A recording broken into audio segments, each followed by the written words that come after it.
નમસ્કાર દર્શક મિત્રો, હું શ્વેતા. આપનું સ્વાગત છે અમારી ચેનલ રસોડુમાં. આજે અમે તમને લઈને આવ્યા છીએ જૂનાગઢમાં બેલા ધીનોજાજીના ઘરે.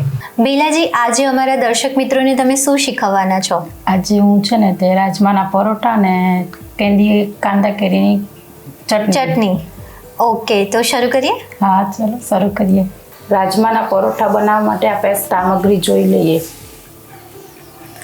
આ છે બાફેલા બોઇલ કરેલા રાજમા 250 ગ્રામ, પછી 100 ગ્રામ બાજરાનો લોટ લીધો છે, 100 ગ્રામ ઘઉંનો લોટ લીધેલો છે, આ મરચાંની પેસ્ટ છે, આ ધાણાભાજી છે, આ ઓનિયન છે, આ કાળી મિર્ચની પાવડર છે, આ મીઠું છે, આ હિંગ છે, આ ઘી છે, ને આ તેલ છે, ને આ પાણી છે. ચલો હવે આપણે લોટ બાંધવાની પ્રોસેસ કરીએ. આ ઘઉંનો લોટ લીધો છે,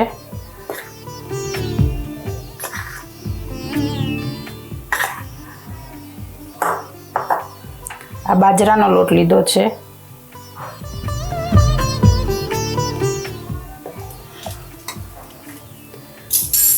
આ આદુ મરચાંની પેસ્ટ લઈએ, ધાણા ભાજી લઈએ,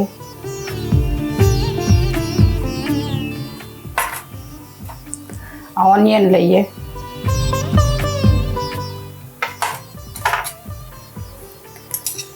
આ મરીનો પાવડર લઈએ,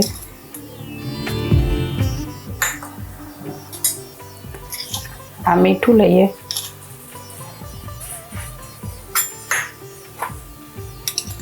આ હિંગ લઈએ,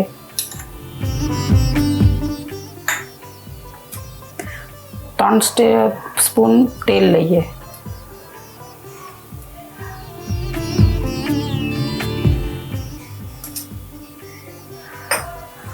અને છેલ્લે આપણે રાજમા લઈએ.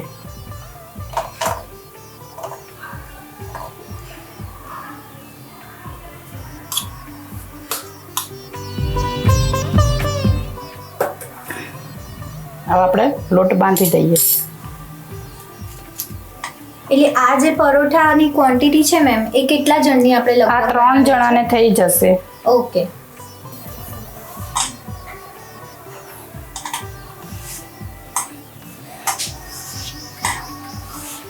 આ લોટ બાંધીને રેડી થઈ ગયો છે. હવે આપણે એના પરોઠા વણીએ. હવે આપણે પરોઠા વણી લઈએ.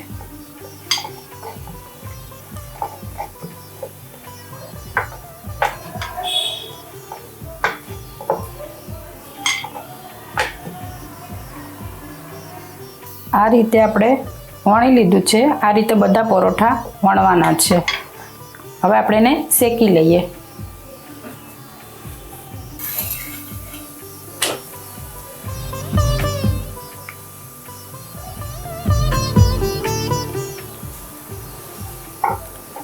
આ પરોઠા ઘી સાથે વધુ સારા લાગે છે, એટલે આપણે ઘીમાં શેકીએ છીએ.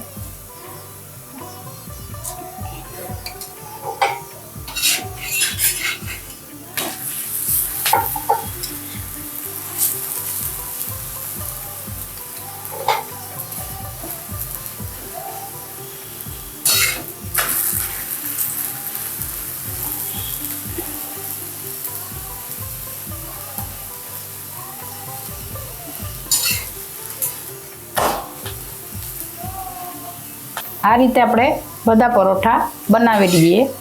આ પરોઠા તૈયાર થઈ ગયા છે. ચાલો હવે આપણે કાંદા કેરીની કચુંબર જોઈએ, ચટણી.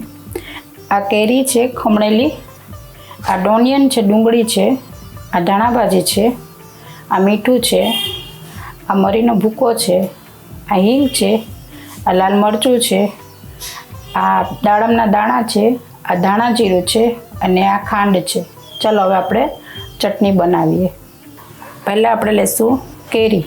આ કેરીનું ખમણ છે, 2 કેરીનું ખમણ છે. પછી આ 1 ડુંગળી લીધી છે. પછી આ ધાણાભાજી છે. પછી સ્વાદ અનુસાર મીઠું લઈએ.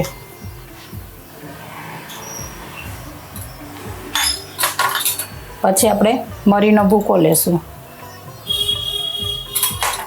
પછી આ હિંગ લેશું, પછી આપણે લાલ મરચું લેશું, પછી આપણે ખાંડ લેશું, પછી આપણે ધાણા જીરું લેશું,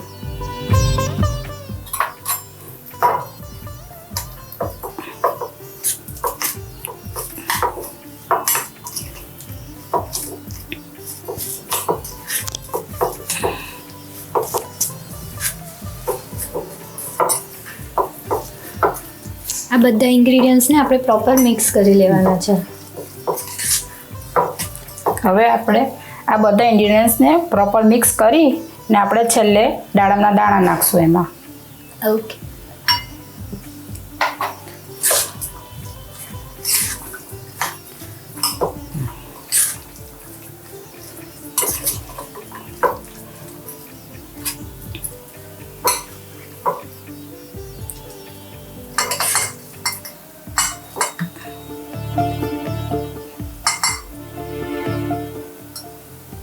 આ ચટણી રેડી છે.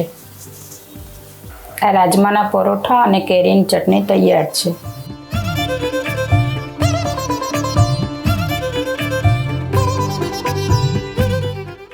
રાજમા તો એમ પણ આપણે હેલ્ધી જ વર્ઝન છે અને એમાં પણ તમે પરોઠામાં વર્ઝન જે નવી રેસિપી બતાવી છે એના માટે અમારા ચેનલ તરફથી એક સર્ટિફિકેટ અને gift. Thank you madam. Welcome ma'am. મગના પરોઠા તમે અમારી ચેનલ પર જોયા જ હશે, એ બનાવ્યા હશે તો બહુ જ મજા આવી હશે અને આ રાજમાના પરોઠા બનાવશો ને તો એવી જ મજા આવશે. તો ટ્રાય કરો અને કોમેન્ટ કરવાનું ભૂલતા નહીં, જેથી અમને પણ ખબર પડે કે તમારા હાથેથી કેવા બન્યા છે. આવી અવનવી રેસિપી જો તમારે રોજ જે જોવી હોય તો અમારા ઇન્સ્ટા અને ફેસબુક પેજને ફોલો કરો, જેની લિંક અમે નીચે જણાવેલી છે. ધન્યવાદ.